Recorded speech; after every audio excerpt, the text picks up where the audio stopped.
Hi everyone, कैसे हैं आप सब लोग। आई होप सब बढ़िया होंगे। मैं भी एकदम बढ़िया हूँ। जैसे कि मैंने पिछला व्लॉग ना आधा ही छोड़ा हुआ था, और जो कि मैं मंदिर गई थी, कालिका मंदिर अपने गांव में ही, और मैंने पूजा के सामान सारा रेडी कर दिया था। और उसके बाद फिर मैं आ गई थी नौले में पानी लेने के लिए, शिव जी को चढ़ाने के लिए, क्योंकि मैं गई थी घर सावन के टाइम में। तो उस टाइम के जो सारे व्लॉग्स है ना, मैंने सारे ऐसे पेंडिंग रखे हुए हैं। मेरे को टाइम ही नहीं मिल पा रहा था। बट देखिए यहाँ पे मैं नौले से पानी ले रही हूँ, और हमारे यहाँ ना नौले ऐसे होते हैं, इतने प्यारे से, बाहर से इतना सुंदर लग रहा है। और ये जो है ना बहुत पुराना है, मतलब मेरे को तो बचपन का याद है, उससे पहले पता नहीं कितने साल पुराना होगा। तो ये जितने साल भी पुराना है, ये पहले से थोड़ा पुराना पुराना सा लगता था। तो इसमें दोबारा से पेंट हो गया है। मैं जब अभी इस बार जब गई थी तो देखा मैंने, काफ़ी अच्छा बन गया है, बाहर से सुंदर सा। तो पेंट हो गया वो पूरा, और भी नया लग रहा है, ऐसा लग रहा है कि नया नया बना है। बट ये बहुत साल पुराना है, हम इसे बचपन से देखते आ रहे हैं, वैसे का वैसा ही है। और अभी मैं आ चुकी हूँ पानी लेके मंदिर में। तो अब मैं स्टार्ट करूँगी पूजा। देखिए मंदिर कितना प्यारा सा है, यहाँ पे बहुत सारे शिवलिंग हैं। देखिए कितने सारे बना रखे हैं, उनको प्रॉपर तरीके से बना रखा है, उनके घर बना रखे, जैसे होता है ना कि मंदिर प्रॉपर छोटे छोटे मंदिर बना रखे हैं बहुत सारे।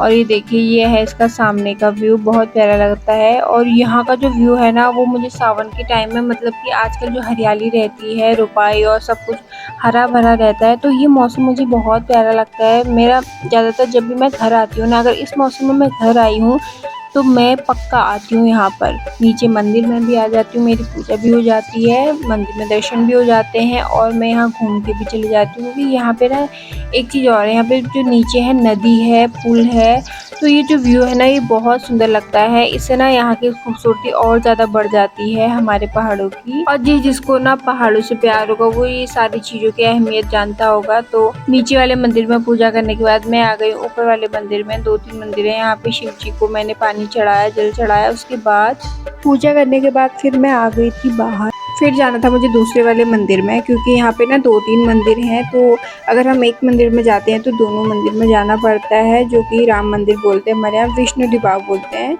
हमारे पहाड़ी में। और यहाँ पे ना आने के बाद अगर अब मैं एक बार आती हूँ ना, तो फिर मेरा ना घर को जाने का मन नहीं करता है, बिल्कुल भी मन नहीं करता है। बहुत जितने लोग भी यहाँ आ रखे हैं ना, जितने लोगों ने भी मेरी वीडियो देखी, काफ़ी लोग आते हैं यहाँ पे, दूर दूर से भी आते हैं। ये देखिए ये व्यू है ना, ये व्यू ना इतना अच्छा लगता है ना, यहाँ पे बैठ के इसी को देखने को दिल करता है। और ये मौसम में आँखों को एकदम सुकून देता है, क्योंकि हरियाली जो है ना, वो बहुत अच्छी लगती है। तो अभी तो मैं आ गई हूँ, देखिए कितना प्यारा व्यू लग रहा है। 360 में देखा हूँ आपको, कितना सुंदर लग रहा है। तो अभी जब मैं आ गई हूँ, मैं यहाँ पूजा कर लेती हूँ सबसे पहले तो। और ये देखिए पूरा पत्थरों का मंदिर बना हुआ है, और इसके चारों तरफ भी ना पूरे पत्थर बिछा रखे हैं। ये ना पहले ऐसा नहीं था, थोड़ा अलग था, ये छोटा सा था। तो फिर इसका पूरा आंगन बनाया गया दोबारा से। और ये है यहाँ पे जो बोलते हैं ना कि धर्मशाला, यहाँ पे भोग वगैरह लगता है। अगर कोई भी भोग चढ़ाने के लिए आता है, तो यहाँ पे जो भी पुजारी जी होते हैं, पंडित जी, तो वो जो भोग का रहता है खाना, वो भोग बनाते हैं। यहाँ पर डेली बनता है, यहाँ पर जिसका भी नंबर रहता है। और देखिए ये है प्यारा सा व्यू। और ये सामने वाला जो दूसरा मंदिर है, अभी पहले मैं वहाँ पे गई थी, और बीच में इनकी नदी है, उस साइड पुल भी है। और देखिए यहाँ पे लोगों ने रुपाई भी कर रखी है, काफ़ी लोगों ने अब छोड़ भी दी है, क्योंकि लोग अब सब बाहर को चले गए हैं। तो जितने लोगों ने भी कर रखी है, बाकी और लोगों ने कुछ और ही लगा रखा है। पूजा करने के बाद ना सबसे लास्ट में मेरा एक ही काम रहता है कि मैं आराम से यहाँ पे बैठ के सुकून से रहूँ। देखिए यहाँ से नदी और ये जो पुल है, और ऊपर पहाड़ भी दिख रहे हैं, दूसरे साइड गांव भी है, देवड़ा नैनी सब आसपास ही है। मतलब ये जो मंदिर है ना, ये 4 गाँव के बीचों बीच में है। नैनी, देवड़ा, पाली, बाराकोट सब एक साथ में है। तो बीचों बीचों मंदिर है, और मंदिर के सामने ही नदी भी है। अभी देखिए मैं आ गई हूँ पूजा करके बाहर। उसके बाद फिर मेरा काम है एक ही चीज़, फ़ोटो खींचना, वीडियोस बनाना और प्यारे प्यारे व्यूज़ लेना। देखिए कितना प्यारा व्यू लग रहा है। अब मैं यहाँ पे आराम से बैठूंगी, थोड़ी देर चीज़ों को देखूंगी कि कैसा लग रहा है आसपास। मतलब चिड़िया जो चहकती है ना, बहुत सुंदर लगता है, और नदी की आवाज़ भी आती है। और फिर मैं दोबारा से चली गई हूँ दूसरे साइड, जो कि दूसरा सामने वाला मंदिर है। वो पंडित जी से मैं जो आशीष बोलते हैं ना कि प्रसाद, वो लेने के लिए। और देखिए यहाँ का जो व्यू दिखाऊंगी मैं आपको चारों तरफ, इसके सामने भी फ्रंट में ऐसे ही दिखाई देता है। और ये पहले ऐसा नहीं था, यहाँ भी इसका ना रीडेवलपमेंट हुआ था, क्योंकि ये गेट है, ये 2 साइड गेट नहीं थे इसके, ये एक ही गेट था, सीढ़ी थी, बट यहाँ पे ना पूरा आंगन बना दिया गया है, ऐसे बड़ा सा बना दिया। पहले से भागवत भी लगता था यहाँ पे, अभी तो काफ़ी टाइम से नहीं लगा है, 3-4 सालों से आई थिंक, लॉकडाउन के बाद तो लगा ही नहीं है, उस टाइम पे भी नहीं लगा था, उस टाइम से मतलब बंद ही हो गया है। अब पता नहीं कब होगा। ये देखिए नदी है, मैं यहाँ पे भी आई नीचे। आजकल तो पानी कम हो रखा है, क्योंकि बारिश कम हुई है ना, इसीलिए तो बारिश का पानी कम, नदी का पानी जो है वो कम है। और काफ़ी टाइम में ऐसा होता है ना, कभी-कभी बहुत ज़्यादा पानी आ जाता है। चारों तरफ देखिए जितना एरिया है ना ये दिख रहा है, उतने में पूरा पानी फैल जाता है, इसलिए इसने जगह घेर रखी है। और देखिए ये है हमारी मैया का मंदिर, और देखिए और यहाँ पे जब भागवत लगता है ना, उसका प्रॉपर एक स्टेज बना रखा है। अब फिर मैं चली गई हूँ यहाँ से, ये जो पुल दिख रहा है ना यहाँ से खेत और ये मंदिर है ना, जो बहुत अच्छा दिखाई देता है चारों तरफ। इसके नीचे साइड ना सूर्य कुंड कुंड जैसा है एक।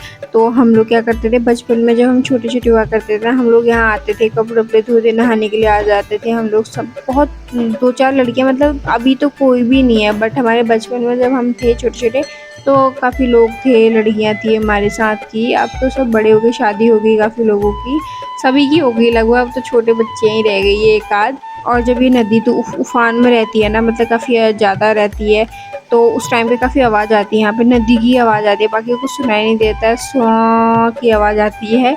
और यहीं पे हमारा पोस्ट ऑफिस भी है, जब भी कुछ डाक आता है तो यहीं पे आता है, अंकल जी देने के लिए आते हैं सबको, या फिर बता देते हैं कि आपकी डाक आ रखी है।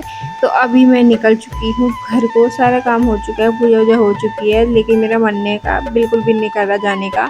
और जब भी मैं आती हूँ ना नीचे को, तो सब लोगों से मेरी मुलाकात हो जाती है, गाँव में जितने लोग भी हैं एक-एक करके सब लोगों से, क्योंकि घर है ना नीचे को, सबके रास्ते-रास्ते में सबके घर हैं, लोग कामों में लगे रहते हैं, तो कोई बाहर दिखाई देता है, तो सबको मैं मिलते हुए जाती हूँ। और एक अम्मा भी है, मेरी फ्रेंड थी, उसकी शादी हो चुकी है, उसकी भी अम्मा है, मम्मी बोली थी कि मिल के आना, तो मैं उनसे भी मिल के आई। अब गाइस देखिए मैं चढ़ने लग गई हूँ, चढ़ाई मेरी निकलने वाली है आफत, क्योंकि बहुत ज़्यादा चढ़ाई है अब। और बज गए हैं 11-12 बज चुके थे, मैं मेरे को प्रॉपर टाइम तो याद नहीं है, बट हाँ 11-12 बज चुके थे। और ये धूप भी आ रखी थी, पता है यहाँ पे हल्की सी धूप भी आ रही थी, जो काली धूप बोलते हैं ना, उसमें थोड़ा गर्मी होती है। और देखिए यहाँ पे घास ही घास हो रखी है, और ना यहाँ पे इस टाइम पे सांप का भी थोड़ा डर रहता है, आजकल तो फिर भी कम है, बट जब सूखा सूखा रहता है ना तो ज़्यादा रहता है। और घर आने पे ना, जब मैं नीचे से ऊपर को आ रही थी, मैं चाची लोगों से पूछते हुए जा रही थी कि चाची गाँव में क्या क्या हो रखा है, खेत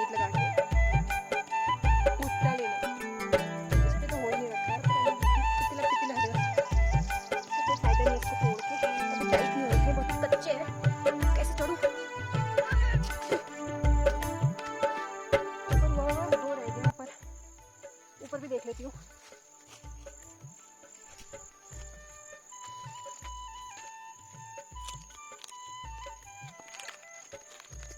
नहीं यार, ये भी काम का नहीं है, मतलब घर आके मुझे भुट्टा खाने को नहीं मिलेगा, कोई बात नहीं। मम्मी नहीं हो रहा है, अब क्या करूँ। गई शाम हो चुकी है और मैं वेट कर रही हूँ पापा का। पापा मार्केट गए थे, मैंने उनसे कुछ कपड़े जो सिलवाने के लिए दे रहे थे वो मंगवाए थे, और मैं वेट कर रही हूँ पापा कब आएंगे।